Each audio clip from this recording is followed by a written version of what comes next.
কাজ হয়ে গেছে কমপ্লিট? আর বিছানাটার কি অবস্থা করেছে এরা দেখো সবাই মিলে।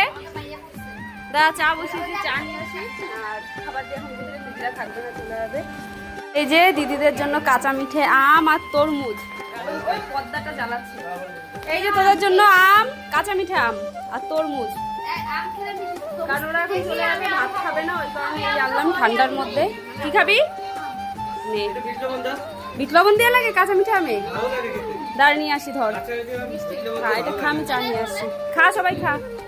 তোরা এখন এই খেয়ে চলে যাবে, আর কিছু খাবে না। দেরি হয়ে গেছে, সাজানো হয়ে কমপ্লিট। কিনে হ্যাঁ, আমাদের বাড়ি গাছ আছে, জানিস না তোরা? হ্যাঁ গাছ আছে তো। না গাছ আছে, আমাদের নারকেল গাছে কাঁচা মিঠা আম হয়। হ্যাঁ আমাদের নারকেল গাছ হয়, দেখ উপরে অনেক আছে। যা ভালো টেস্ট হয়েছে, রান্না করে দিয়ে